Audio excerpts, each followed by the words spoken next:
while the makers of Rexol Drug Products and 10,000 independent Rexol family druggists bring you Dick Powell as Richard Diamond, private detective.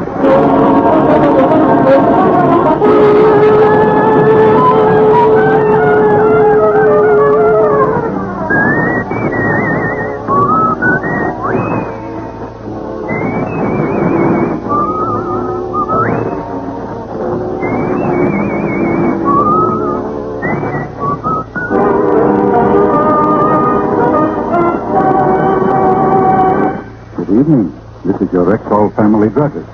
Speaking to you for the 10,000 independent druggists who have made the word Rexol part of our own store name, and who recommend and sell the 2,000 or more drug products made for the Rexol Drug Company. Like Rexol milk with magnesia, for example. Here's a milk with magnesia, so pure, so mild, so creamy smooth, and free from earthy grittiness, even children taste the difference. Ask for Rexol milk of magnesia at Rexol drugstores everywhere. And remember, you can depend on any drug product that bears the name Rexol. Good health to all from Rexol. Now your Rexol family druggist brings you another exciting half hour with Richard Diamond, private detective, starring Dick Powell.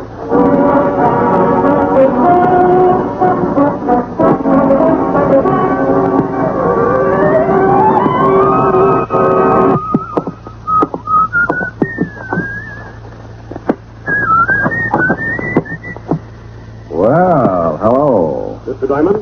Well, depends on who you are and how you got in my office. I got tired of waiting in the hall, so I presented this scrum with a $5 bill. So it cost you $5. $5 bill. So? My name's Roger Blake, Vice President of Intercontinental Indemnity in Bond. My company holds an insurance policy with... I don't know what you want, but doesn't a big company like yours have some pretty good insurance detectives? Yes, but none of them have been able to do any good. Oh, what's the problem? The jewels were stolen. That's a pretty good problem. The jewels were stolen from Mrs. Carter's safe some 3 months ago. Until yesterday, neither our men or the police had a clue as to the thief. Thief? Only one? Only one that we know of. Last night, we got a tip that a certain man was responsible for the theft. That he knows where the jewels are hidden. Please, Brinzoll? No, and for a very good reason. This man is being held in Havana, awaiting extradition this weekend. When he gets back, he's bound to serve at least 10 years, and we are due to pay off Mrs. Carter's policy by Monday noon of next week. And you want to know where he stashed the jewels before they put him away? Exactly. Well, now, let's see. This is Thursday. You haven't much time. Yes, we must hurry. It's reasonable to believe the jewels are someplace in Cuba. When they extradite him, he will leave and the jewels will remain behind. Oh, what's his name? Wigan Carnes. Wanted in this state, 2 counts of forgery. Yes, that's the man. Now, what makes you think he knows where the jewels are? As I said, Mr. Diamond, a tip. My own source of information, and usually quite reliable. What do you want me to do? Do your utmost to find out where the jewels are before Carnes is extradited. When are they sending an officer down to pick him up? Today or tomorrow. You must meet them there. Well, then I'll have to get a search permit and ticket. You can take care of the permit this afternoon. As for the ticket, I have one here on the 6 o'clock plane. Oh, now, here, don't rush things. Maybe I don't like the job. I'll give you a $500 retainer now, and another $500 when you deliver the jewels. Oh, well, I'm always asking stupid questions. Several things to remember. My company wants credit for recovering the jewels. Of course. The police are not to be told, as they may cause delay. We haven't the time. Well, if this Mrs. Carter knows the jewels have been recovered, won't she be glad to give you an extension? No, indeed. She'd rather have the $800,000. Makes sense. Here's your return ticket. No, something else. If Carnes is taken away before you accomplish your mission, wire me at the plaza in Miami Beach. If you have the jewels, fly to Miami, where I shall meet you. If you don't succeed, may return to New York, and the incident will be forgotten. If I get the jewels, I'm to meet you in Miami? I'm leaving on a vacation, and I would like to return with the jewels myself. As I said... Your company wants the credit. Exactly. He paid me in 5 crispy $100 bills and left the office, so I left also. When a man like Roger Blake walks in, offers me the total sum of 1,000 iron men to locate $800,000 in missing jewels, things start confusing me. I have a habit of putting myself in a prospective client's place and then asking the simple question, why? I decided if I were Mr. Roger Blake, I might gladly pay $1,000 for a chance at an $800,000 jackpot. I headed to the 5th Precinct Police Station to do some checking. Oh, hello, Rick. Hello, Murph. Where's Otis? In with the lieutenant. I'm taking over for the next couple of days. Taking over? What's the matter with Otis? Oh, he's leaving town tomorrow morning. Extradition job. Extradition job. Otis? Otis. Wouldn't by any chance be Cuba? Certainly would. How'd you know? Well, he can't be going down there to bring back a criminal. Got to be about a guerrilla or something. Somebody he can talk to. He in with the lieutenant? Yeah, go ahead. Let me know what you find out. Oh, what difference does it make? Who's going to believe it anyway? You don't have to speak the language, Hornhead. Somebody will be there to meet you. Oh, hello, Rick. Well, good afternoon, Lieutenant. How are you, Sergeant Loveloon? Como esta bueno, amigo? Oh, an accent from Old Castile. By way of explanation, Otis is going to Cuba. how did you find that out? Murph told me. I'll have his badge. Outside of this office is to be considered nothing but another rumor. But I am going. Yes, you am. Walt. Don't look at me, Rick. It's the commissioner. I've sent the police psychiatrist up there to see him unofficially, of course. The old man told you to send Otis? Right over that intercom. Well, he must have given you a reason. That's like blowing up Boulder Dam to take a shower. Now, what kind of a remark is that, Thomas? I've been trying to think of that all day. Otis, go home and start packing. I'm packed. You just found out about it this morning. How can you be packed? Walt, a package of 10 cent or grows a Blue Jay corn plasters and his book on 301 things a bright boy can do. He's packed. Okay. You leave tomorrow afternoon. Go get your papers. Right, Lieutenant. Buenos dias, Sire. All right. So, Who did you say he was going to bring back? William Carnes. You remember him. We got a tip he was hiding out in Cuba, and we had the authorities down there pick him up. They holding him in the jail in Havana? Yeah. Do me a favor, will you? Oh, damn. Check on a guy named Roger Blake. Supposed to be a vice president of a firm called Intercontinental in Bombay. Anything special? Oh, background, anything you find out. I need it today. I'm sort of taking a little vacation myself, starting this evening. Yeah? Why don't you go along with Otis? Cuba's nice this time of year. You can help him keep his brains in one lump. Cuba sounds great, but you know me, Walt. Where would I get enough money to take a trip like that?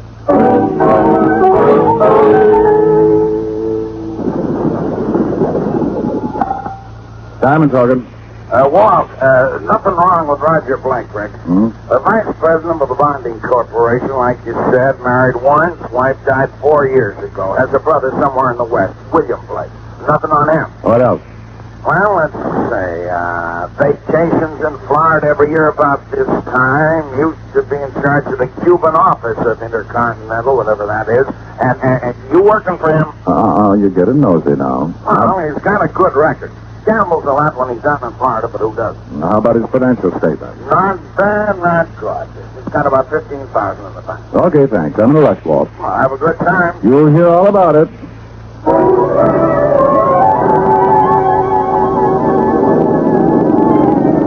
I grabbed my plane okay, and 6 hours later we dropped down for a landing at the Havana airport. I checked in at customs, and being able to habla enough Espanol, I got a tip-hungry cabbie to take me to one of the better hotels, $3 a night. I got a good night's sleep, and bright and early the next morning went over to the local Bastille. After not too much effort, I was able to visit William Carnes in his jail cell. Someone to see you, your Carnes. Well, I'm just making a new pot of tea. You can call when you are ready, senor.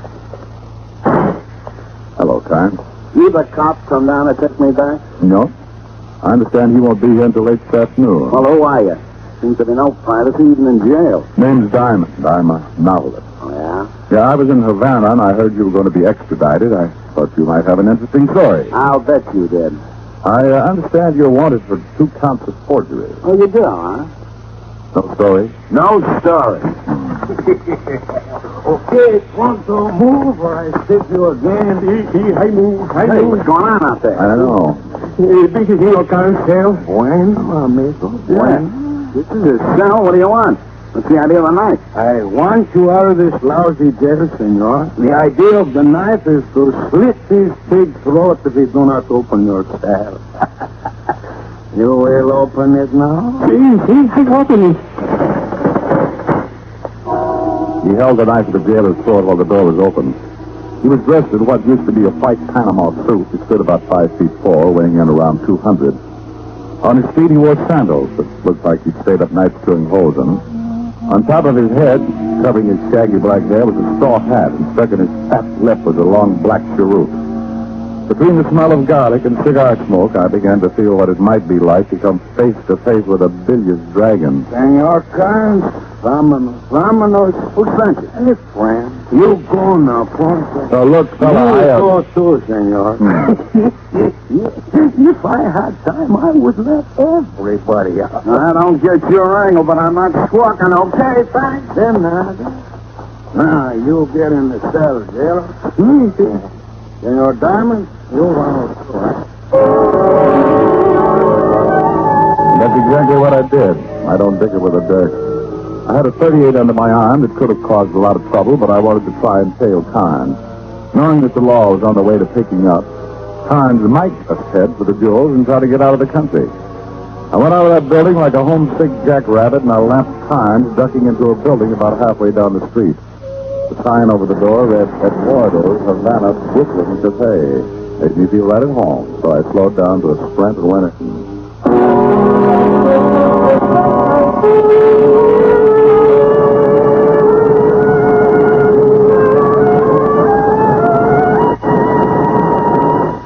You're listening to Richard Diamond, Private Detective, brought to you by the makers of Rexol Drug Products and your Rexol family drug.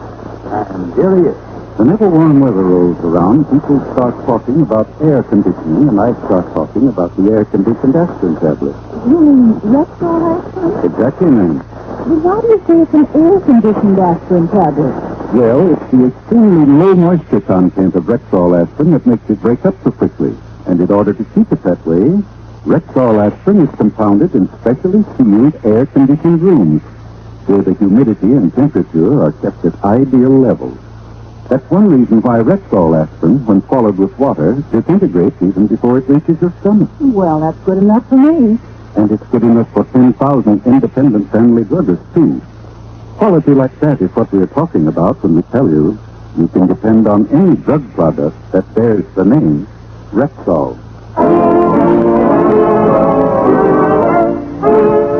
Now back to tonight's adventure with Richard Diamond, Private Detective, starring Dick Powell. The bar room in Eduardo's Havana, Brooklyn Cafe was small and dark. Carnes was nowhere in sight, so I walked over to a long bar and watched the lazy bartender move slowly up the counter with a wet bar rag. Something for you, Mac? Yeah. You American? Yeah. So I got sold on siestas. Where did the guy go who came in here just before I did? I didn't see no one. Now, look. A guy by the name of Carnes just romped in here, and he didn't go back out the front door.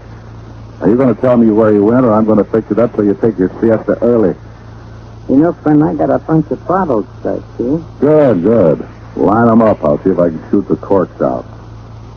You win, Mac. Carnes went up to see Maria. She thinks in the evening. Go at the top of the stairs. I took off up the stairs like the V1 and didn't remember to knock at Maria's door. I went in, and there, standing in the middle of the room, was the best reason I could think of for upholding the good neighbor policy. Her south of the border, plus her north of the border. Wow, a gorgeous geography. Yes? Yes. Where's Carnes? Don't you think it would have been more polite to knock? Now, baby, I'm in a hurry. Sometimes I get so wound up I forget my manners. Now, where's Carnes? I don't know who you are talking about. Where did he go? Who, senor? Honey, now listen. I just had trouble with a bartender. He said Carnes came up here to see you. Okay, now I got you. I still need Carnes. So shall I start convincing you too? How do you propose to convince me? Well, right now time's important. $500 worth spinning. For 5 C's, I might even become a bully and start twisting arms. I'm not going to tell you where to find time. But as much as it hurts me, I'll have to twist your arm. You're not twisting very hard. Oh, well, my mind was on something else. My leg? No, it was about that $500 I was going to get for bringing in Carnes. Yes. I really don't need it all. No? No, you like Carnes a lot? He was the best one around. Oh. Was. Oh, I could get along on half of the 500. I could get along on a lot less. Will you come back? Where can I find Carnes? Mr. Lee, the 250 now. Just to make sure you come back, of course. I could leave 100 just to make sure you give me the right address, of course.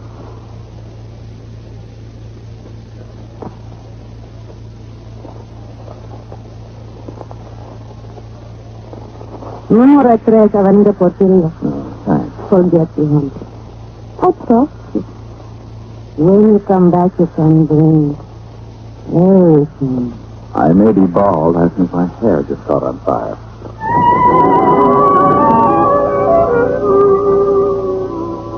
I left before the room filled up with smoke and went down to the bartender again. He told me where to find Avenida Porteria.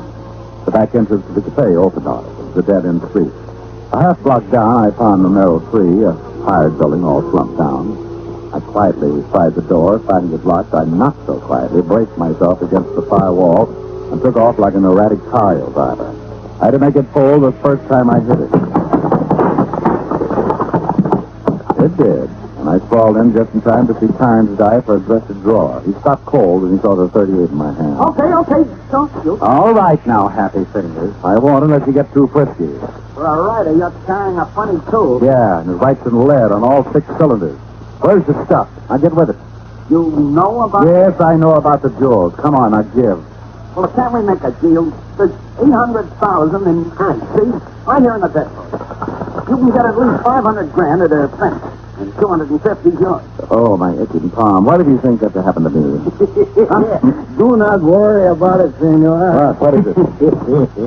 As I say, senor, do not worry about the jewels now. I and my 45 will take all the responsibility. Hand me your pistol, senor. Now, are you doing it? I don't get it. First you bust me on the stern, then you come in here. Ah, you got it now?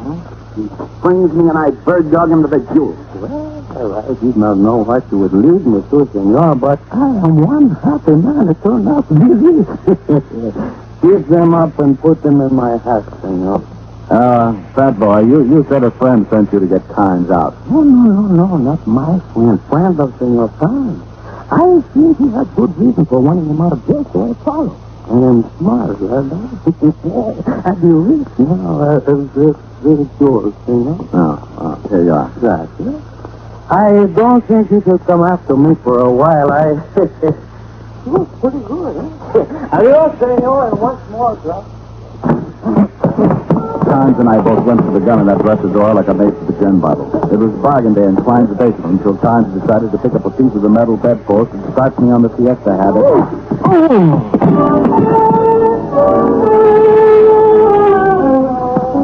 When I finally came around, well, I'd done it. Well done. I'd lost the 800,000 in jewels, William Carnes, and enough blood from my scalp wound to make a vampire to a shotty.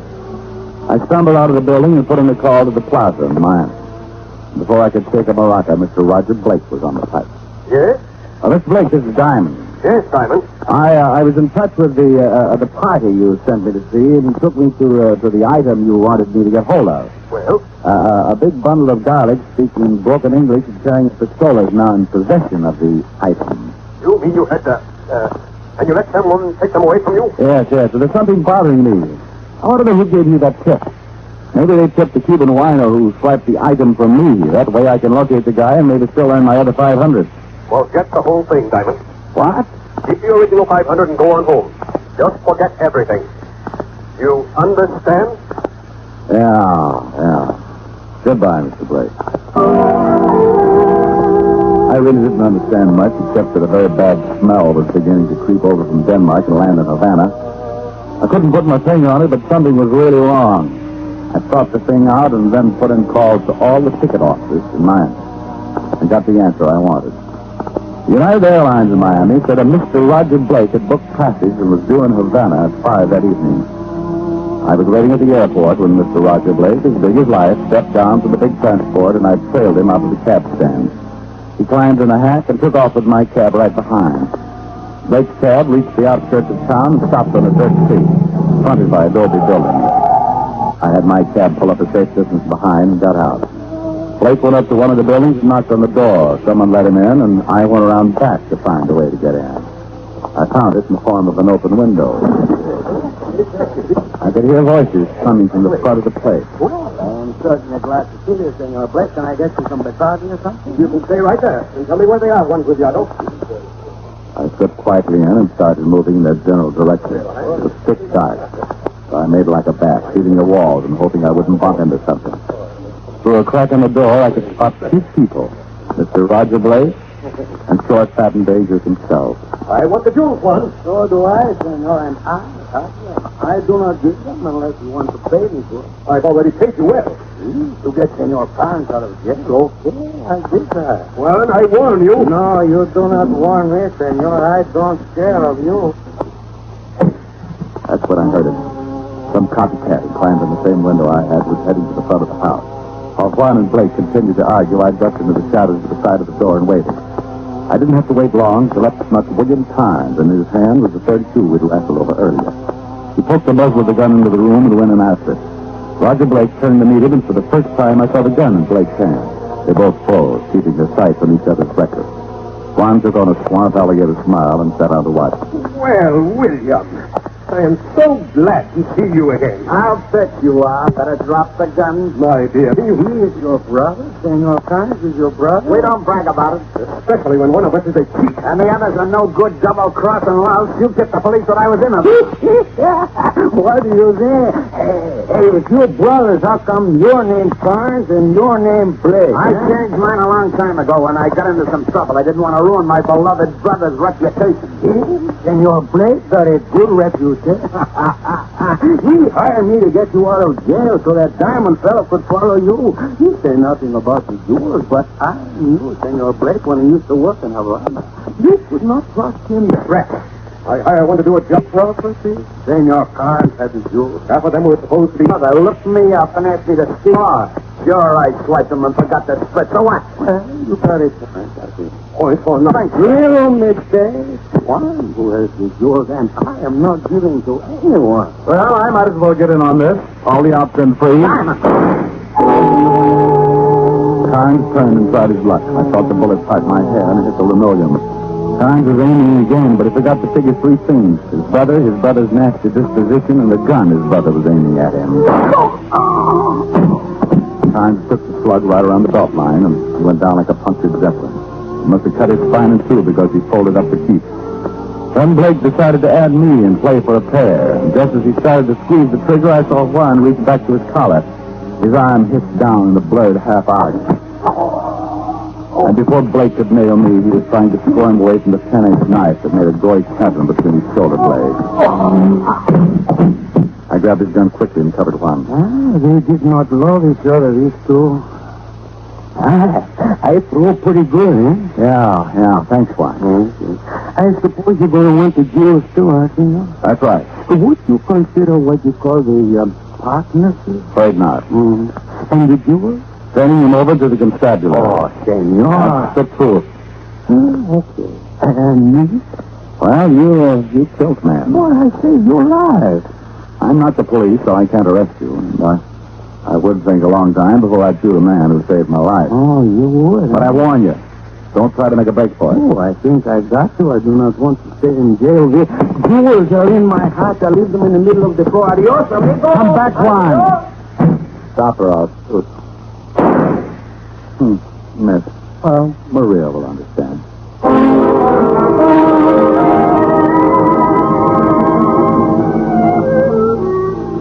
I found the phone and explained the whole situation to the local chief of police, who was just leaving to meet one Sergeant Otis Lovelock, arriving on the 7 o'clock plane from New York. I ducked out because in my blood was the call of the wild goose, and in 20 minutes I was sitting in Maria's room over the cafe. I'm glad you came back, Lisa. I didn't get that extra 500. Oh, Jim, I'm really glad. Because you must have come back just because you wanted to see me. Well, yes, that had something to do with it. You like me to play to you? Oh, sure. Love it. Oh,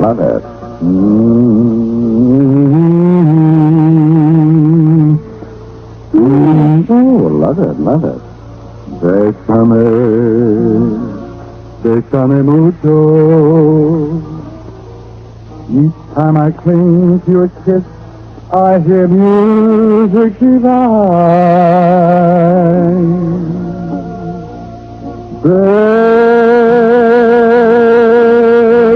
bésame mucho. Hold me, my darling, and say that you'll always be mine. This joy is something new, my arms enfolding you. Never knew this thrill before. Whoever thought I'd be holding you close to me, whispering it's you I adore. Dearest one, if you should leave me, each little dream would take wing and my life would be through. Bésame mucho. Love me forever and make all my dreams come true. Oh, well, it's, you know, it's...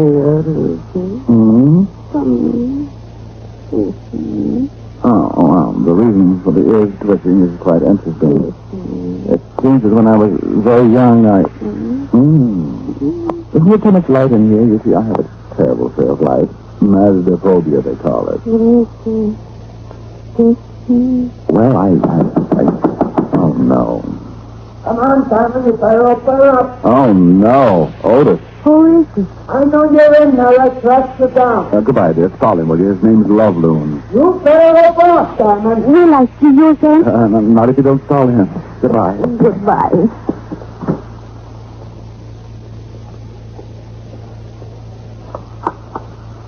Yes. Now, look, I don't... Come in. Well, I don't... Come in.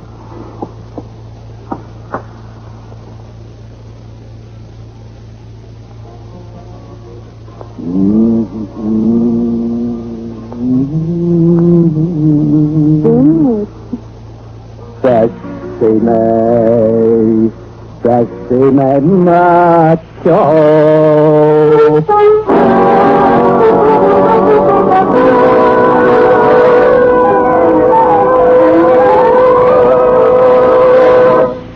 Dick Powell will be back in a moment. But now, once more, here's your Rexol family druggist. In a recent nationwide survey, American mothers agreed that every family medicine cabinet should contain a reliable, all-round mouthwash, gargle, and breath deodorant. And millions of homemakers choose Rexol MI31 to fill that need. Full-strength MI31 kills contacted germs in a few seconds, yet will not harm delicate membranes of the mouth and throat. Ask for Rexol MI31 at Rexol Drug Stores everywhere. And remember, you can depend on any drug product that bears the name Rexol.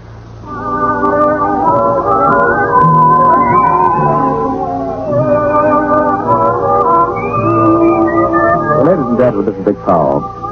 This is our first show in our new series of the Rexol Drug Company. We want to thank you and the 10,000 independent Rexol druggists for making it possible. Good night.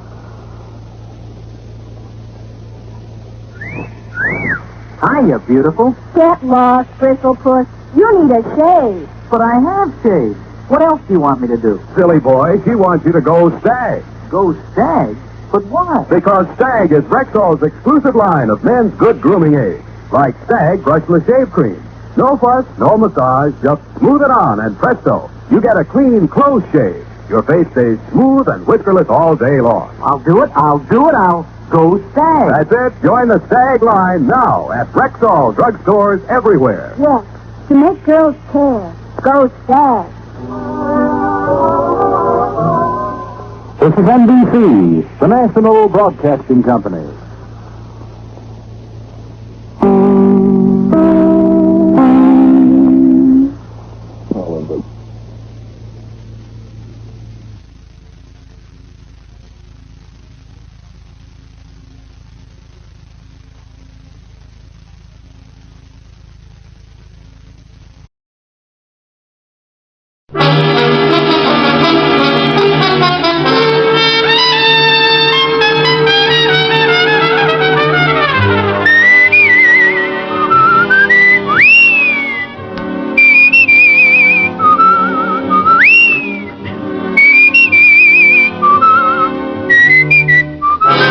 National Broadcasting Company presents Dick Powell as Richard Diamond, private detective.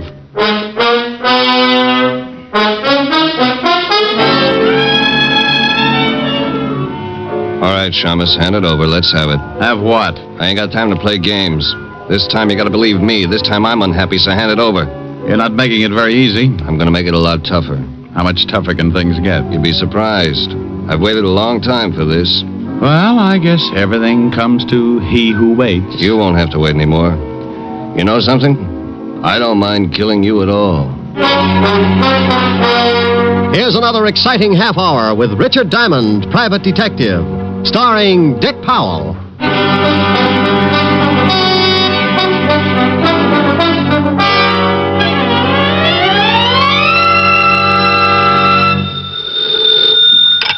Diamond Detective Agency, homicide made easy. With us, it's the corpse that counts.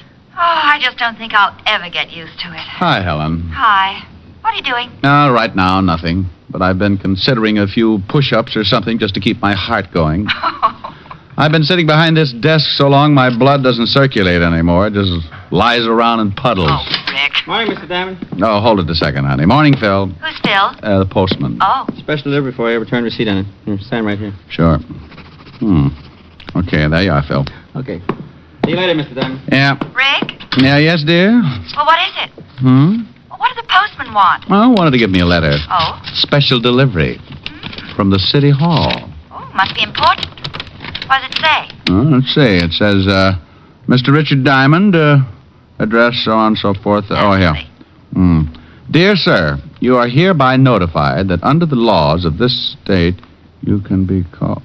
Oh, for Pete's sake. Well, what's the matter? Of all the rotten... Oh, stop making noises and tell me what's wrong. You know what this stupid letter is about?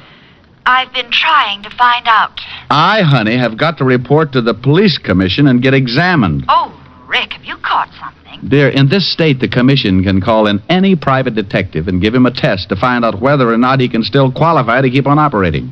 You mean they give you a test like in school? You're darn right. Oh, and it says here I've got to appear today. Well, what if you don't? Well, I lose the bond I had to post when I took out my license. Oh, Rick, you better get right down there. Oh, and here's something else that's real cute. Guess where I have to take the test? Waltz Precinct. Has to be. Yeah, aren't they the little devils? Report to Lieutenant Walter Levinson, 5th Precinct, homicide. What time, Rick? Time? 10 minutes ago. Oh, bye, Rick. It was 10 after 11 when I hung up on Helen. It was 12 after when I hit the street. The 5th Precinct was a good 10 blocks away, and I was bounding into the squad room by 11:18. Needless to say, it put a horrible strain on several unused ligaments. 4 or 5 boys in my charming profession were there ahead of me. Well, boys, it looks like the commission's serious this time. When they start dragging in their pets, namely one Richard Diamond, you can bet the heads are going to start rolling. What did the heads do start rolling, Romero? You got a spare? That's very... Hey, Shamus, you're late. Well, Sergeant Otis, do you need a shave, or you've been sleeping with your head on a porcupine? I ain't got no time for your crummy jokes, Diamond. Take a seat and wait your turn. Thank you, Otis. By the by, you're the last on the list. That figured. Yeah, take a seat, Diamond. Last on the list, huh? Looks like you don't swing as much weight as you thought you did. At least now I can understand the reason for this examination. Oh, you can, huh? Sure. Guys like you, Romero, would make it necessary to clean up any organization. Oh, I take it you don't think I'm a credit to the profession, huh, Diamond? Take it any way you like, but stick with the first guess. Oh, what's the matter, Rick? Maybe I'm taking some of your business away, huh? Look, Romero, the kind of business you handle would keep me buying too much disinfectant. And as long as you're asking what's wrong, I'll tell you 2 things. Yeah? You're a lousy detective, and you'd burn your grandmother if there was enough money in it. Oh, okay, what's the second beef, Ricky? You just said it. You want to talk to me, it's Mr. Diamond.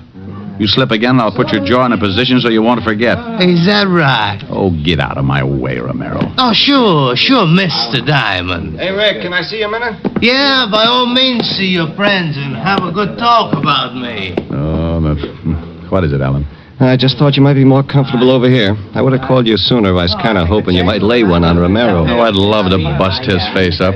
There's just no excuse for him. Okay, so we all got our bonds to worry about. Relax, you got a long wait.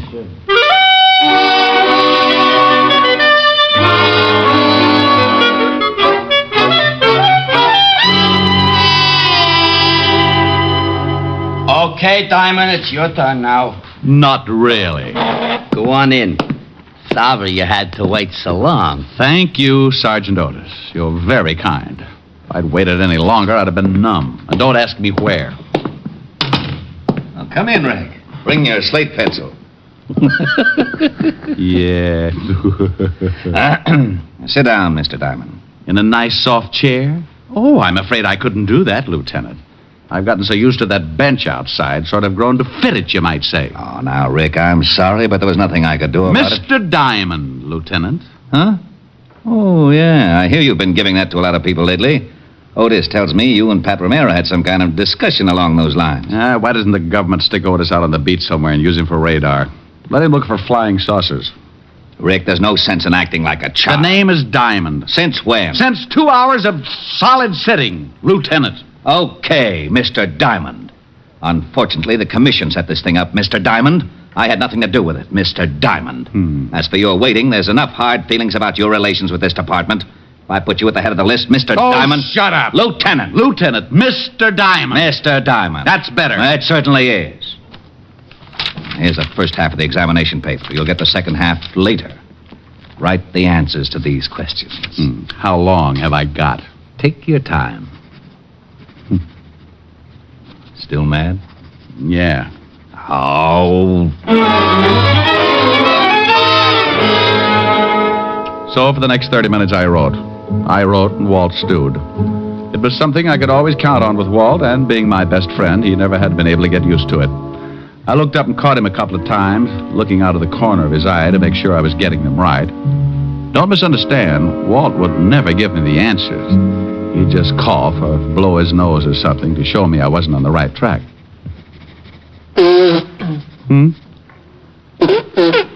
Oh. Oh? Huh. There you are, Lieutenant. Thank you, Mr. Diamond. Am I finished? You most certainly are not. Like the others before you, Mr. Diamond, you will have to solve, to my complete satisfaction, a hypothetical case of homicide. And then come back here and fill in the second half of the examination. Oh, for Pete's sake, Walt. I did that in police school. It's oh, for Pete's sake, Lieutenant. Oh, all right. One moment, Mr. Diamond.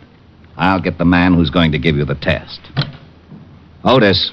Yeah, Lieutenant? Oh, no. Would you mind coming in here and taking Mr. Diamond down to the basement? He's ready for the test, huh? Yes, Sergeant. He's ready.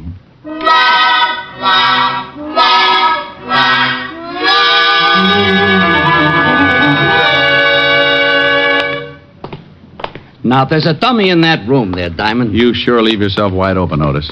Thanks. Now the dummy, or in this case, the victim, has been murdered. You will go in and try to solve the murder to the best of your ability. If you are intelligent and observing, you will locate the necessary clues which have been placed about the room. Go on in. How long have I got, Sergeant? 30 minutes, starting now. Go ahead in. Otis! Otis! Oh, now come on, Shamus.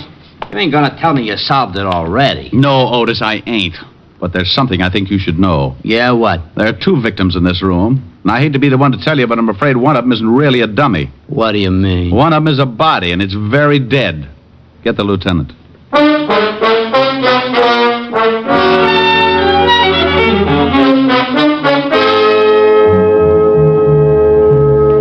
Well, there you are, Walt. Pat Romero, shot through the head. Oh, no. Shut the door, Otis. Yeah. And lock it. Stand in front of it. Don't let anybody in.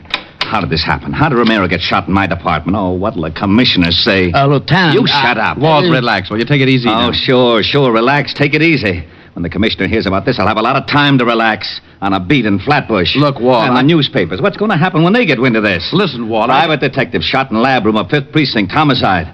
Relax. Take it easy. Sure. Well, at least shut up long enough to hear what I've got to say. Rick, what am I going to do? Well, now listen to me. If we can solve this thing before anyone gets wind of it, maybe it won't be so bad. You're right. Maybe it won't. We'll keep this room closed up as long as possible. Otis, if you let anyone in here, I'll personally see that you never... Where are you going, Diamond? I'm going to Romero's office. I'll call you from there. Make a check on his body and have all the dope ready for me. Oh, don't you worry about the dope, Rick. I've got more dope in this department than any other in the whole world. I've got the biggest. Otis. Yeah, Lieutenant? Walt chased Otis up the wall, and I headed for Pat Romero's office. Everything was happening so fast, I didn't take time to think much past the fact that the private detective profession had taken a step in the right direction when someone retired Romero. But Walt was in a spot, and someone had broken the law, so it looked like it was up to me to try and tie things together. I got to Romero's building, went up to the 8th floor, tripped over a couple of rats having a nervous breakdown because they couldn't find their way out, found his office, opened the door, and started feeling sorry for myself right away. Oh! I never saw him. All I remember is something black and shiny in front of my face just as I hit the floor. When I tried to take a better look, the bright, shiny something kissed me right in the mouth, and I went to sleep the hard way. When I finally came around, it was like trying to tiptoe through an acre of beach balls.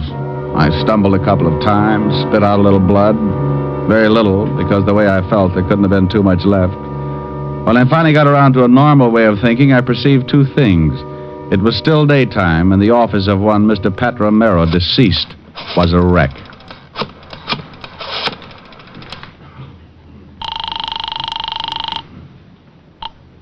Fifth Precinct homicide. Well? Who is this first? Oh, now, come on. This is Diamond. Well, I thought so, but I'm not going to admit anything for a while, even my name. Anyone find out about... Shh, no. What did you find out? Well, I walked into his office and got my brains scattered. By whom? By whom? I don't know. I wish I did. I have a very sore head. Well, Romero was shot all right, but we can't find the bullet. Well, it's not a very big room. We'll find it, but in the meantime, here's something else. Romero had $10,000 in cash on him. New bills. Go ahead. That's all we've come up with so far. We'll have more to go on when we find that bullet. Well, maybe it's still in him. Went clean through. Messed up his pretty patent leather haircut. What? What do you mean, what? I said the bullet... Oh, never mind, Walt. Bless your little pointed head. You just gave me an idea. About what? About the guy who worked me over a little while ago. Okay. Anything else? Yeah. Hurry up and find that missing bullet. Walt had said something about patent leather when he referred to Romero's greasy hairdo. That was all I needed. It opened a door someplace, and there, sitting with its legs crossed, was the biggest hunch I've ever seen. And it was wearing patent leather shoes. The only guy I could think of who would know a man like Romero and still wear patent leather shoes in the afternoon was a local gambler with a reputation as a fashion plate, monocle, striped trousers, and always the patent leather shoes. In fact, that's where he got his nickname, the Patent Leather Kid. This was a small clue, and I knew it, but one thing was in my favor. Anyone who would tear up Romero's office and kick me in the face had to be a bad little boy, and the Patent Leather Kid was typecasting. The kid's real name was Amos Fletcher, and he ran a small club over on 14th Street.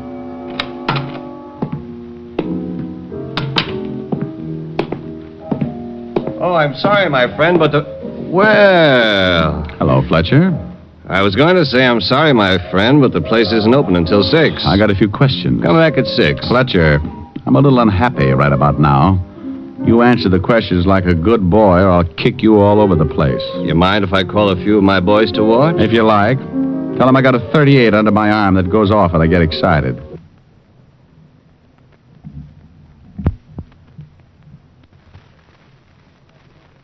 Got a few questions. Come back at 6. Fletcher, I'm a little unhappy right about now. You answer the questions like a good boy, or I'll kick you all over the place. You mind if I call a few of my boys to watch? If you like. Tell them I got a .38 under my arm that goes off when I get excited.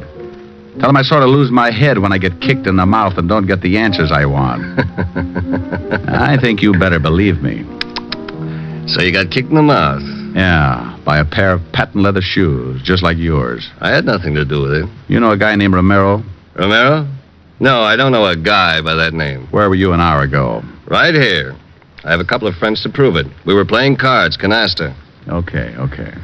I'm glad you're satisfied, Mr. Diamond. Who said I was satisfied? No? Not a bit.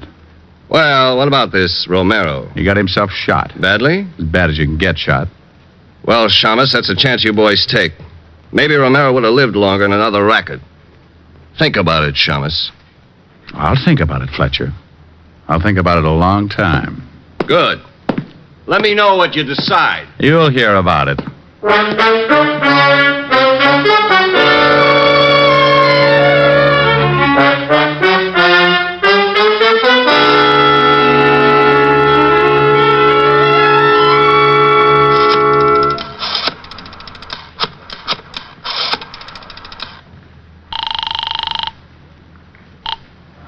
Homicide, 5th Precinct. Walt, check and find out where Amos Fletcher does his banking.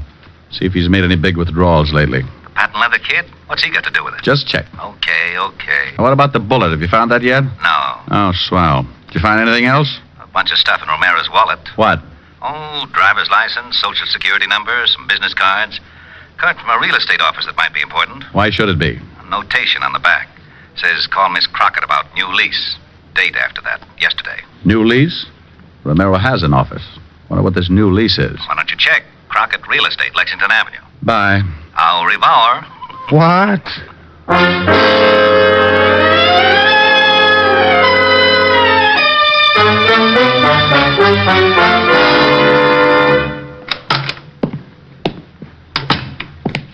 Something I could... Well. Good afternoon. Ain't it though? Dull as can be before you rolled them gorgeous shoulders through that door. Sit down, Sonny. Relax. Have yourself a drink. No thanks. A little early in the day for me. A little early. Well, you'll excuse me, won't you, Sonny? If it gets any later, my stomach's liable to rust.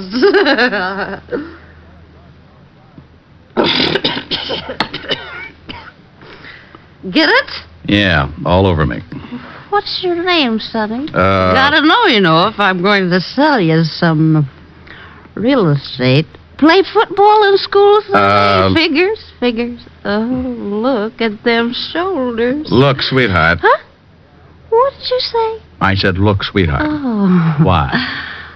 No sense in raising all these goosebumps for nothing. Sweetheart, huh? Well, what can I do for you, Sonny? You want Madison Avenue at 50 cents a front foot? Hey, that's pretty good. Sure won't have a drink, Sonny? No, thanks. I'd just like to ask you one question. Go right ahead, Sonny. I may not look it, but I'm considered one of the best real estate agents in this state. Do you know a man named Romero?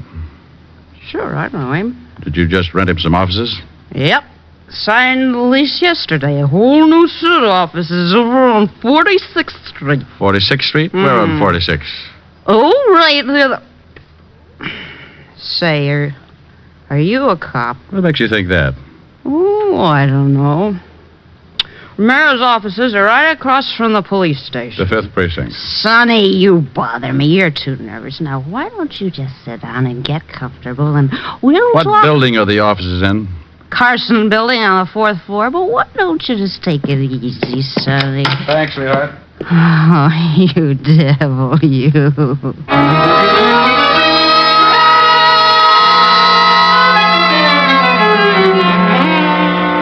Now, look, Rick, we know Romero was shot in this room while he was either sitting or kneeling. Because the bullet entered his head at a high angle. Yeah. I think he was shot with a rifle, Walt. A rifle? Yeah, from across the street. Romero rented some new offices in the Carson building, directly opposite this building. I just saw them. Somebody tore those apart, too. Well, I checked on Amos Fletcher. Does his banking at the National. Made a withdrawal this morning, $10,000 in new bills. Who is it? Otis. Come on in. Has the shaman solved it yet, Lieutenant? Walt, come here. Yeah? Now, look, 4th floor, Carson building, right over there. See the open window? Yeah? Now, if someone in one of those offices fired a rifle, and there's no bullet hole in the lower portion of the window in this room, that means it went through the open part. So Romero would have to be standing, let's say about right here. Well, that would make the slug somewhere out in the hall. Right. But it would have to pass through the door. There's no hole in the door. Hey, the door was open when me and the shamans came down here. That's right, Walt. Let's see if we can find that bullet. What was Romero doing down here? Oh, he was just finishing this part of the test when I went up to get Diamond. Hey, Walt. Huh? I think I got the bullet. Yeah. Under the rug. Yeah, you'll have to pry it out. It's in the floor pretty deep. Okay. Who did he go after? Amos Fletcher? That's right. What's your proof? Not much. It's all a guess. You know what kind of a guy Romero was. Yeah, the worst. Well, let's see. Romero had $10,000 in his pocket. Fletcher took out $10,000 this morning. Sounds like blackmail. Could be. Somebody was tearing Romero's old office apart looking for something when I broke in on him. And got a patent leather shoe in the face for my trouble. That isn't very much to go on. Well, how about this? I asked Fletcher if he knew Romero. He said no. But as I left, he mentioned that Romero probably got killed because, like myself, he was in the wrong racket. How did he know that? Well, still not enough to convict him. Would a confession do it, Grouchy? You know darn good and well a confession is the only thing that would do it. That or find the murder weapon and prove it belongs to Fletcher. No, you're so technical. Okay, I'm going back to the office. Give me about 10 minutes and have Otis call Fletcher. Oh? Have Otis call Fletcher? Oh, not as Sergeant Otis. Just have him call and give Fletcher a friendly tip. From the way those two offices were torn up, it's my guess that Fletcher hasn't found what he's looking for yet. Just tell him I found it. Found what? Well, found anything. You don't have to be specific. Who said I was gonna be? Gonna be what, you mallet head? Specific. You don't even know what it means. It means precisely formulated or restricted. Huh? Oh, here, I got the bullet out of the floor, Lieutenant. Bye, Walt.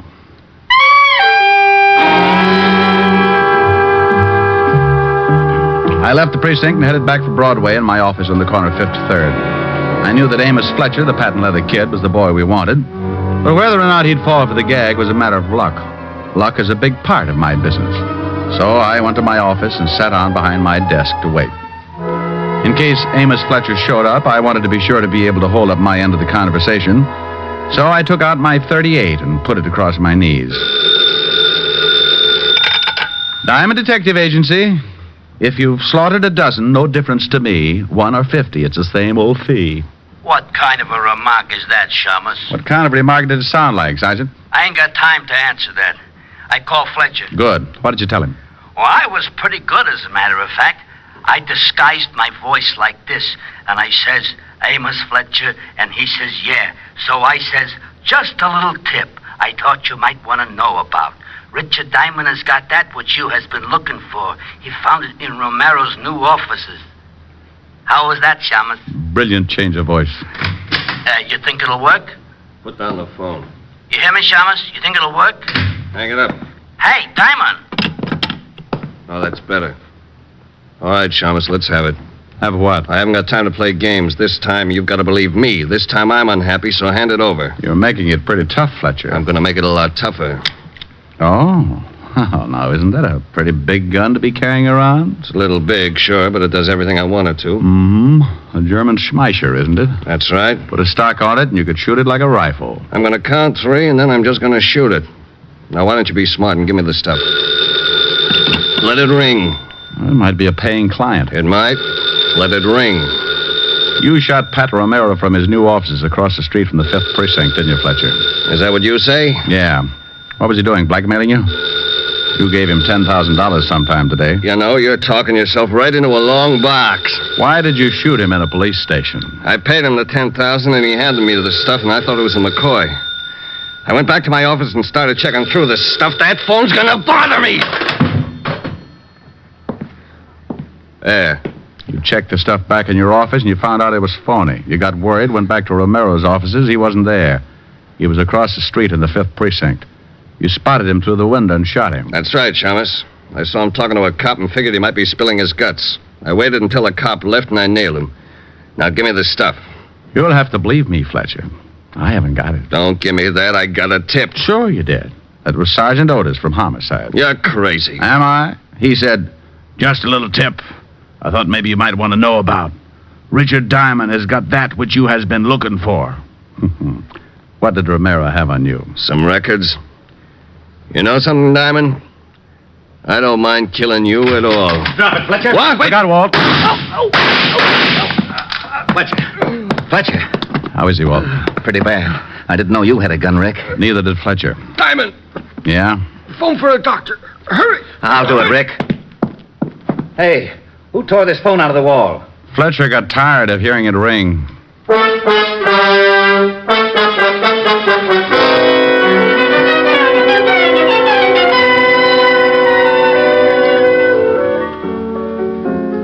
What's that you're playing, Rick?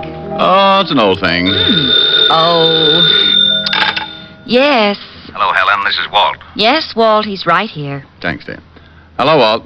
Rick, we found the stuff Romero was blackmailing Fletcher with in a safety deposit box. A bunch of books that exposed one of Fletcher's old rackets, enough to send him away for life. Well, bully for you. Oh, and something else. You better get down here right away. What for? You didn't finish your test. You don't want to flunk it, do you? What? You got the first part all right. The hypothetical part I can cover for you. But you didn't do anything on the last part of the written examination. Now, you listen to me, Fatty. Fatty? The fattest. I've chased my head off solving a case and getting your big feet... Big feet? Big feet out of trouble. I've gotten shot at, insulted, kicked in the face. Well, those things... I don't want to hear any more of your lame-brained excuses.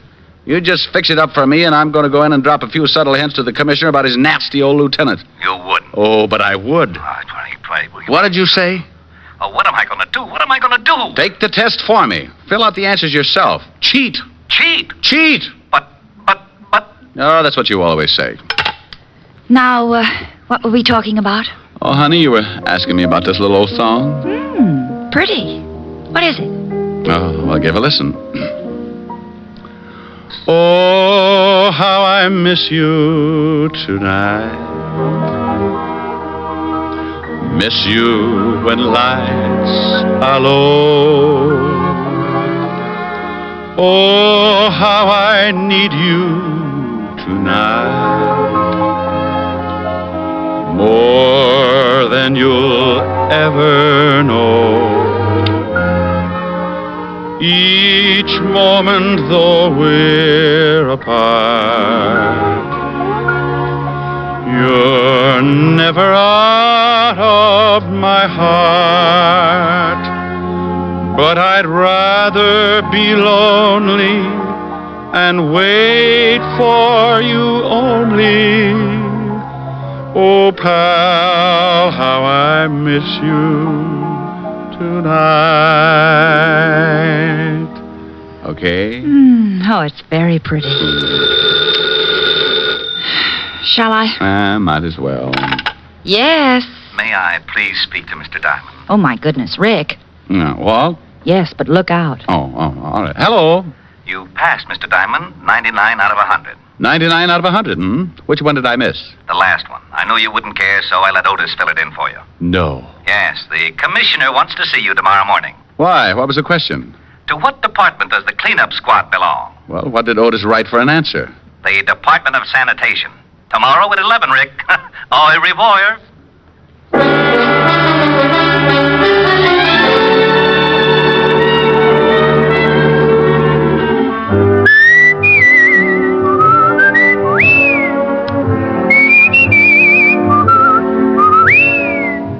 You have just heard Richard Diamond, Private Detective, starring Dick Powell. Ed Begley played Lieutenant Walt Levinson. Also in the cast were Wilms Herbert, Francis Robinson, Don Diamond, Ann Morrison, and Paul Dubov. Music was under the direction of Frank Worth.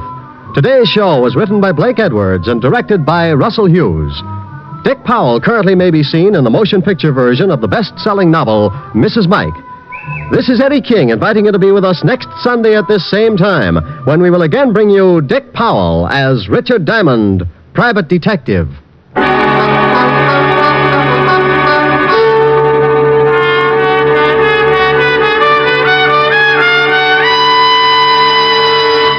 What's on NBC today? One of the finest programs in NBC's Sunday lineup of stellar entertainment is Theater Guild on the Air. Later today, be sure to hear Richard Widmark and Teresa Wright in the romantic comedy There's Always Juliet. That's Richard Widmark and Teresa Wright on Theater Guild on the Air today on this NBC station. Next, hear James Melton and Harvest of Stars on NBC.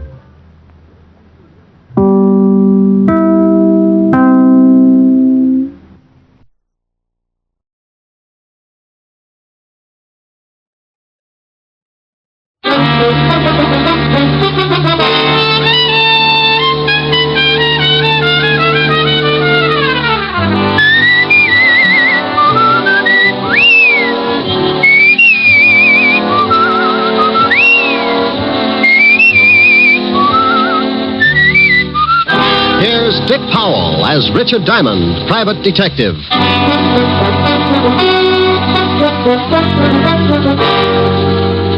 Hello there, this is Diamond. Well, it's Christmas Eve. And every year about this time, my business takes a big nosedive. People usually pack up their troubles and start unpacking colored lights and Christmas tree ornaments. So tonight, instead of telling you about one of my hair-raising exploits, we're going to tell you a Christmas story. So with apologies to Mr. Charles Dickens, we'd like to bring you an adaptation of one of his most famous stories, A Christmas Carol. Now, I'd better explain something first. This version isn't exactly the way you've heard it many times before. Because of the particular type of characters I usually get mixed up with, this story is written to fit their talents and characteristics. Different from the Dickens original, certainly, but we feel that this story could easily happen today, anywhere. Like maybe right here in New York on a little side street just off the Bowery. So now I'd like to introduce our characters. Mr. Ebenezer Scrooge will be played by my good friend and guiding hand of the 5th Precinct Homicide Division, Lieutenant Walter Levinson. Walter? Otis. The character of Jacob Marley will be played by one of my dearest friends and constant companions. Otis, that's you. Huh? Oh, Sergeant Otis Loveloon. Loveloon. Walsh. Oh, sorry, Helen. Tiny Tim will be played by our corner newsboy. Johnny Rawlins.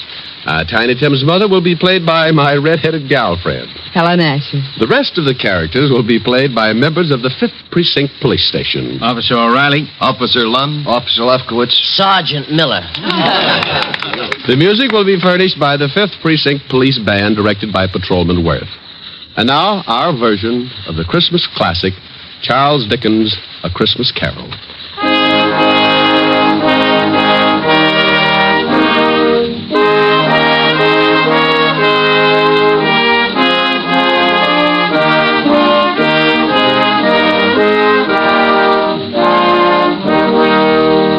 Once upon a time, there was a nasty old guy named Ebenezer Scrooge.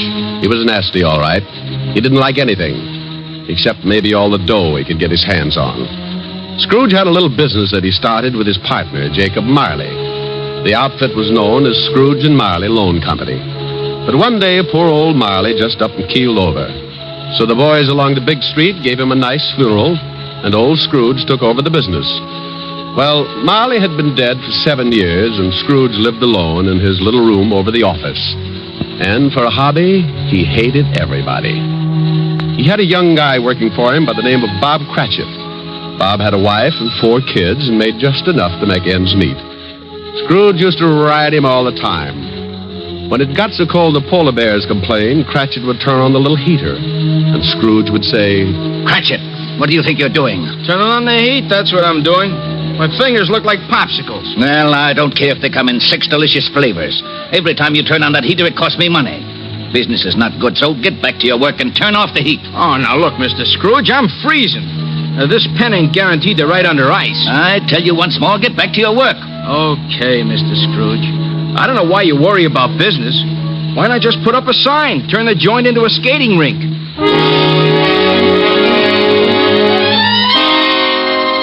Well, this was no time for any decent guy to act like that. It was Christmas Eve.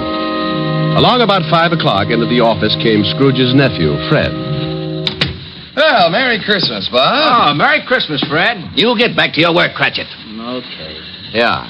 Well, Merry Christmas, Uncle. Oh, swell. Merry Christmas. Humbug. Humbug? Yeah, humbug. My old man didn't like Christmas, and that's what he used to say. Humbug. Okay, humbug. But it's still Christmas, and I don't see where you get off not liking it. This is supposed to be the time everybody gets with it. Everything stops that ain't much good, and you put your arm around the next guy, you tell him Merry Christmas. I'll put my arm around you with a hammer on the end of it if you don't lay off that goodwill stuff. Look, what's with you? What have you got against Christmas? You show me a way to make $100 every Christmas, and I'll fall in love with it. Every time the holidays roll around, nobody pays their bills, and they all run around like they own the Chrysler Building. Look at you. $60 a week, and you're coming on like Rockefeller. Well, sure, I make a lousy $60, but it ain't easy. But once a year, something happens with everybody in this big world. Well, nearly everybody. Because this is a day that somebody else started to make things right for us, and he had a really tough time doing it. It's more than just remembering. It's feeling. It's all around you. Christmas has got to be merry. Don't you get it? You want me to be merry? Well, sure. Then go get some of these joyous clients of mine to pay off their loans. The missus asked me to invite you over for dinner tomorrow. Now, don't hold your breath. Okay. Merry Christmas, Bob. Merry Christmas, Fred. Merry Christmas, Uncle. Merry Christmas, Merry Christmas. Humbug.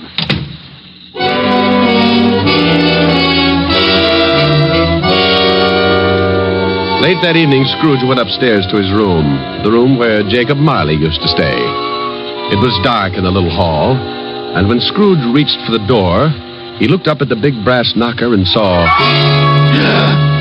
Holy cow. I could have sworn that was old Jake's face in the knocker. I must be working too hard. So in he went. A little shaky after seeing Jake Marley's face, but he just passed it off his nerves. He closed the door and locked it, then went over and sat down in front of the fireplace. He got a fire going and started to relax. But every tile around the fireplace started looking like Jake Marley's face. Oh, now, come on, Abe, old boy. You got to get hold of yourself. This is ridiculous, and I haven't touched a drop in weeks. He got up and walked around the room a few times, then went back and sat down again. He stretched, rested his head on the back of the chair.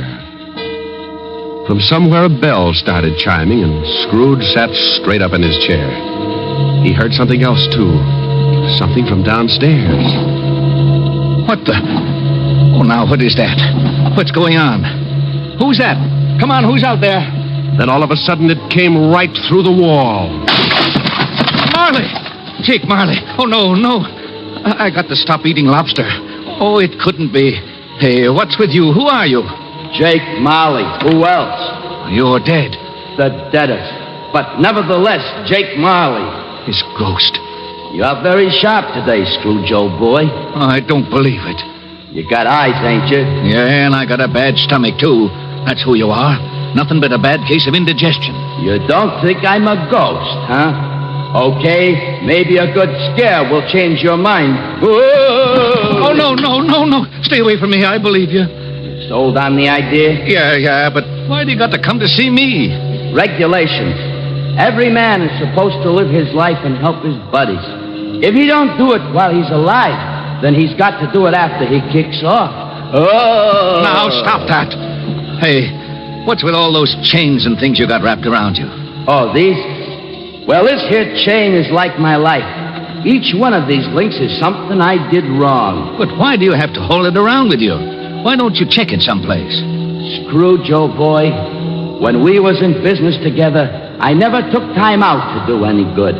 I just kept making a buck and figured that was enough. Well, now I got to pay for it.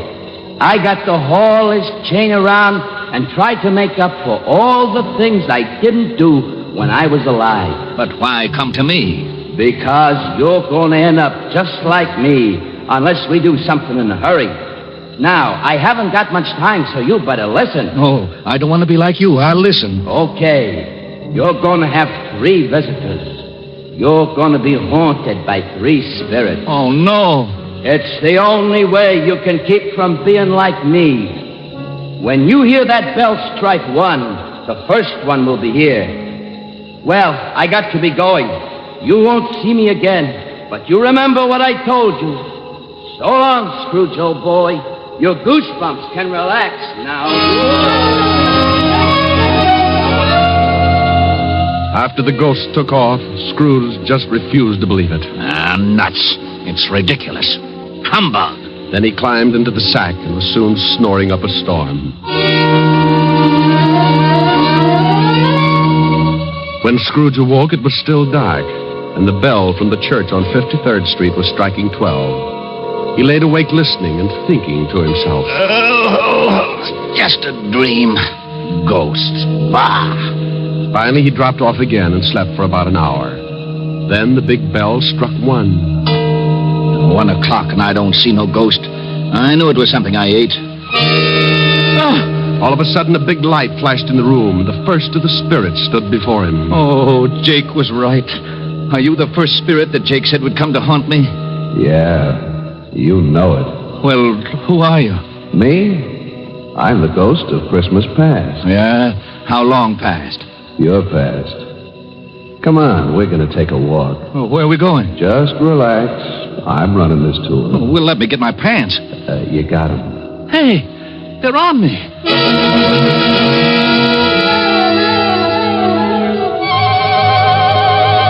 With that, the ghost of Christmas past grabbed Scrooge by the hand, and they both flew out of the window. Scrooge nearly lost his upper plate.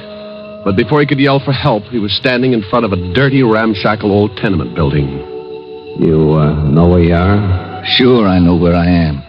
This is where I was brought up. Even the garbage cans are the same. You had a pretty tough time when you were a kid, didn't you? The toughest. I wasn't very big, and the rest of the kids in the neighborhood were. I had more black eyes than a crow. You want to go in? What for? To see your folks. My folks died a long time ago. They're in there now. Come on. Well, the ghost took old Scrooge into the building and showed him a Christmas years past when he was a child with his family. Sure, it was tough living in two little rooms like that, but Scrooge remembered how wonderful it really was. What's the matter, Scrooge? Huh? Oh, got something in my eye. You were pretty lonely when your folks, when they... Yeah. You know, there was a young kid that came around earlier this evening and sang some carols. I wish... Yeah, what do you wish? Oh, nothing. Come on. I want to show you another Christmas. The spirit showed him another Christmas and still another.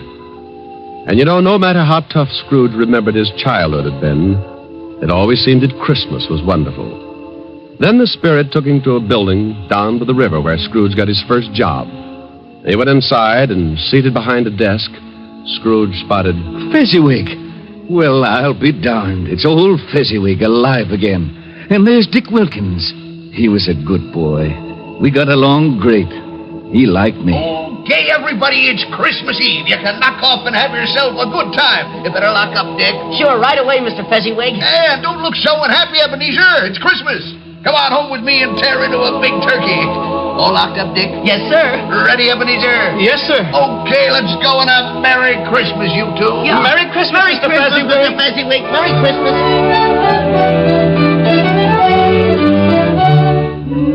Then the spirit took Scrooge over to Fezziwig's house, and they saw the wonderful party that Mrs. Fezziwig had gotten together. Scrooge watched and remembered, and the spirit said, Wasn't Fezziwig a stupid, sentimental old goat? Oh, yeah? Well, let me tell you something. He was a great guy, he was. You know... What, Scrooge? I was just thinking about Bob Cratchit, who works for me. I think I'd like to do something for him. You know he's got a wife and 4 kids? Is that right? Yeah, 4 kids. Come on, I've seen enough. Okay, but you gotta see these things if you want to get squared away. And believe me, brother, you need squaring away. Let's go home, Scrooge.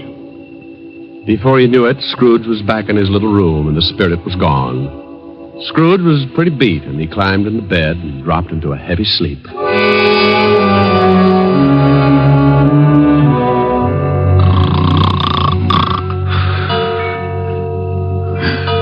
Huh? What's that?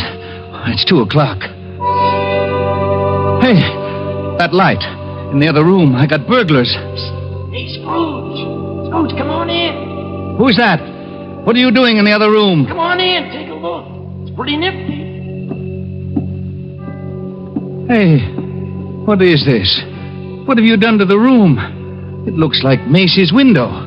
Where'd you get all the holly and the mistletoe? And how'd you get it in here? You like it? Oh, for Pete's sake, a Christmas tree.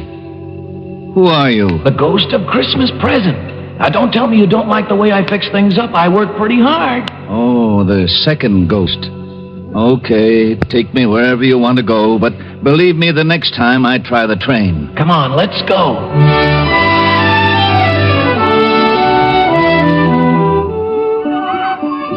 Now, what do you see? Oh, I see bright colored lights. People having a lot of fun. Kids on sleighs. See that building over there, the one with the big wreath on the front door? I got 2020. That's where Bob Cratchit lives. He works for me. Hey, look, there's Bob now. Yes, going into the house. Up all those stairs to the 5th floor. And he's got his little boy on his back. Tiny Tim. Yeah, got polio last summer. Pretty sick little boy. I know. Bob said he'd need a lot of care if he was ever going to walk again. Let's take a peek. Hi. Hello, honey. You and Tim have a good time? Best. Didn't we, Tim? Yeah, Dad. We watched all the kids on the block on their sleds. Mom, will I ever be able to ride a sled? Of course, Tim. Won't he, dear? Sure thing, Roughneck. Next Christmas, you'll be out there doing belly whoppers with the rest of them. Dad, what's the matter? Your eyes are all wet. Nothing, Tim. I just got some snow in them. Want some dinner, Tim? Oh, Mom, stew for Christmas? I'm sorry, Tim. Oh, that's okay, Mom. I like stew. Bob, will you please say grace? Can I say something first, Mom? Of course, Tim. What would you like to say? God bless us. Everyone.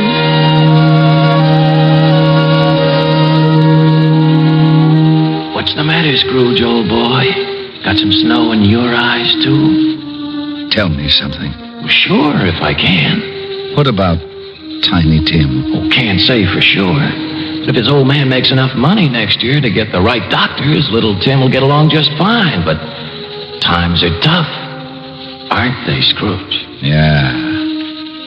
Now the spirit of Christmas present took Scrooge to many places and showed him a lot of happiness and a lot of misery. And finally, back to his little room, and the spirit was gone. Oh, I don't know whether I can take much more of this.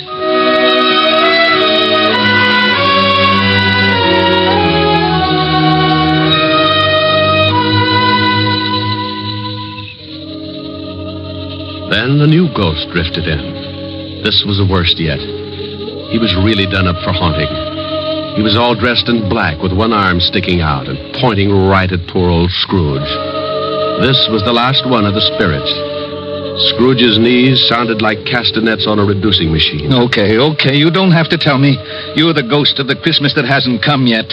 You I'm really scared of. The ghost took off with Scrooge right after him. The city disappeared, and Scrooge found himself in the outskirts of town, standing in the graveyard. The night was howling like it was mad. And as Scrooge looked down, he saw... Hey, what's this? What's this stone? The black spirit stood still and pointed, so Scrooge leaned down and pulled away the bushes and saw it was a tombstone. Well, there's a name here. Ebenezer Scrooge. Oh, no. Look, not this. Believe me, I don't want this. I know I've done wrong, but I'm not kidding. I really know what Christmas means. It doesn't mean just today or tomorrow. It's every day of your life. I swear I'll do better. Only take me away from this. Let me try. Let me try to make Christmas right for me and everybody else. Please, don't let this happen. Give me another chance. Well, don't just stand there. Put your arm back in. You'll catch cold. Well, say something. Suddenly, Scrooge dropped to his knees and reached out for the spirit. But something happened. The spirit started to shrink. Then it collapsed. And when Scrooge looked up... What the... My bedpost. My own bedpost. I'm home. Oh, thank goodness. I lived the past and the present and the future, and now I'm home. Hallelujah. Spirits, wherever you are, believe me. From now on, things are going to be different. Oh, yeah. And thanks. Paper! Morning, paper! Hey, boy! Yeah? What day is this? It's Christmas. What's with you? Christmas. Oh, boy, I haven't missed it. The spooks did it all in one night. Boy! Yeah? Oh, it's you, Mr. Scrooge. How many papers have you got? I don't know. Why? Well, here's $5. Throw them away and go have yourself a Merry Christmas. Gee, thanks, Mr. Scrooge. And a Merry Christmas to you. Hey, boy, say that again. Thanks? No, the other. You mean Merry Christmas? Yeah, that's it. Merry Christmas.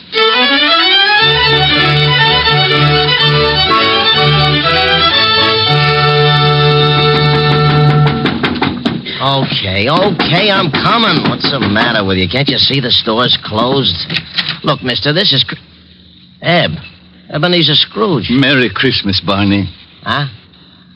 Hey, you been drinking? Not a drop. Well, what's the matter with you? Ain't you going to wish me a Merry Christmas? Wish? Sure. Come on in. Wife's upstairs with her mother, but I got a bottle in the back. I think maybe you better have something strong. Look, your grocery store's closed, but you could still sell me a turkey, couldn't you? Well, I don't know. You got a couple, they'll just go to waste. What do you want a turkey for? You've been eating at the automat every Christmas for the last 7 years. Oh, it's not for me. But nevertheless, I have been invited to my nephew Fred's house for a Christmas dinner. Well, then who's the bird for? Bob Cratchit. You know, the young guy that works for me. Oh, yeah. How much you going to charge him? Here's $20. That ought to be enough for the bird. No. It ain't worth that much. You sure you ain't been into something? Well, if it's too much, give the rest to your kid and have him deliver the turkey to Cratchit's house. Huh? Here's the address, and don't tell Cratchit who sent the thing, okay? Okay. Merry Christmas, Barney. Yeah. Merry Christmas.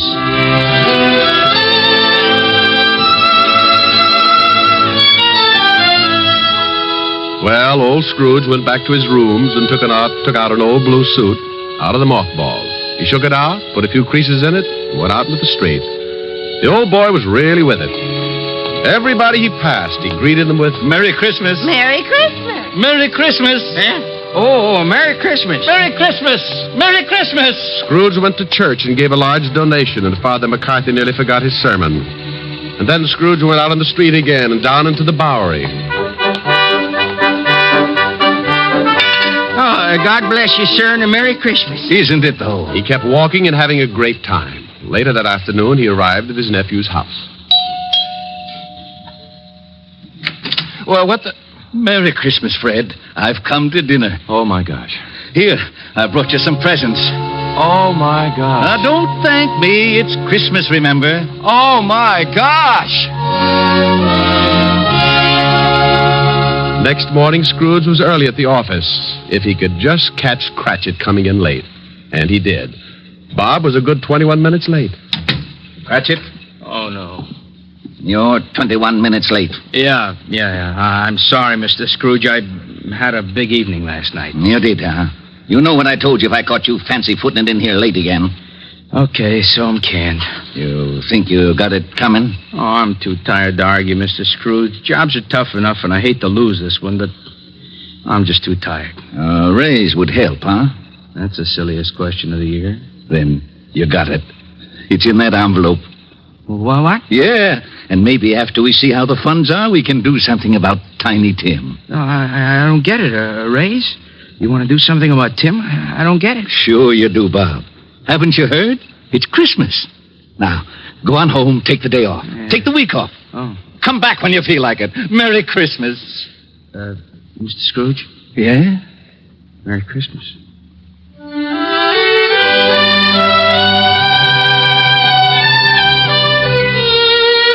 And Scrooge really did it. He was as good as his word, better even. He made it the merriest Christmas ever. And later, things got better, and he took care of Tiny Tim. And sure enough, Tim was out on his sled the next Christmas doing belly whoppers with the best of them. Every Christmas thereafter, all along the big street, it was said, if anyone knew how to make Christmas merry, old Ebenezer Scrooge was that one. And I hope that can really be said about all of us, just like Tiny Tim said. God bless us.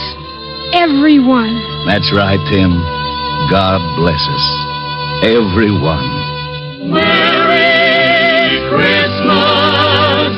God bless everyone.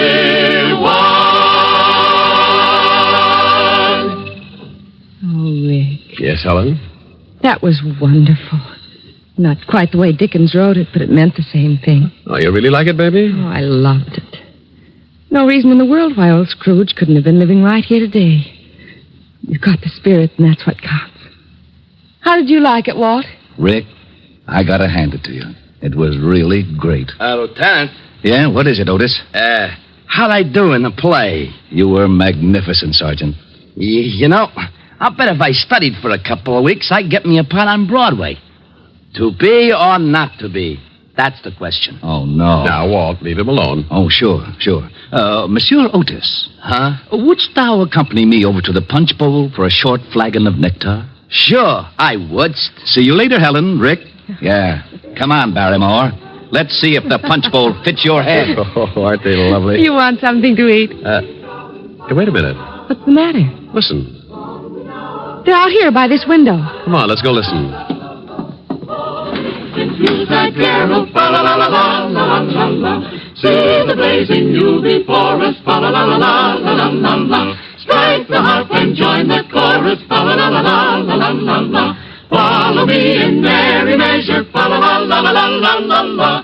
While I tell of youth and treasure. Fa la la la la la la la la. Oh, wasn't that wonderful, Rick? It sure was. Rick, sing something with them. Oh, no, honey, I don't want to loss it to you. Please, Rick, come on. All right. I tell you what I'll do. Everybody usually sings Christmas songs about snow. I'm going to sing one about sunshine. It's called Melikalikimaka. Melikalikimaka? Well, it means Merry Christmas in Hawaiian. In Hawaiian? Sure. It's a brand new song. They love it over there, and we'll love it here.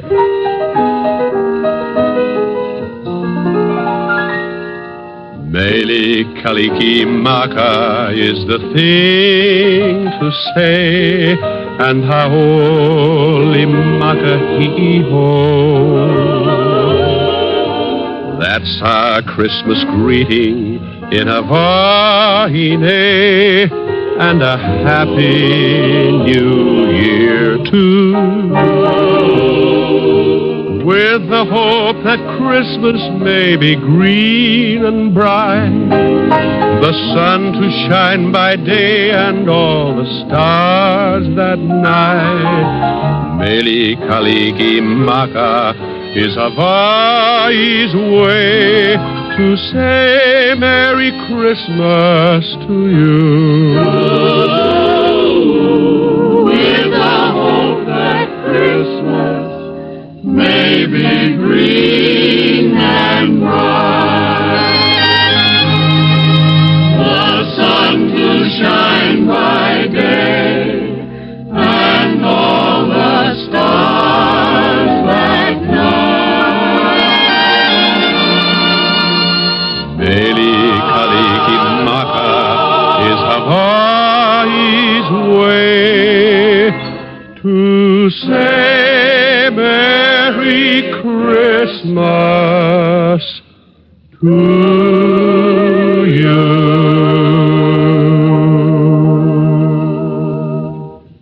Rick, Merry Christmas. Yes, and a Merry Christmas to everybody.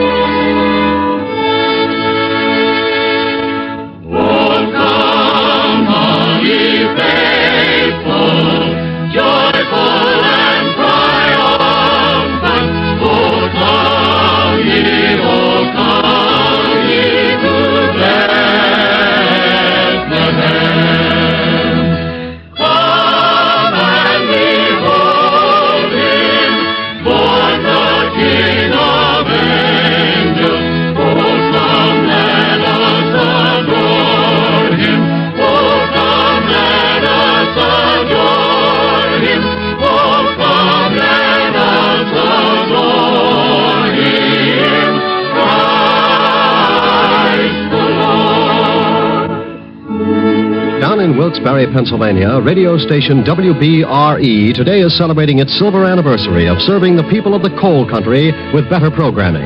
From all of us in Hollywood, congratulations to NBC affiliate WBRE on 25 years of broadcasting and best wishes for another 25. Dick Powell as Richard Diamond, private detective, will return to the air at a new day and time, Sunday, January 15th. Till then, this is Eddie King relaying our best wishes for the holiday season. Now hear Home for Christmas and Hopalong Cassidy on NBC.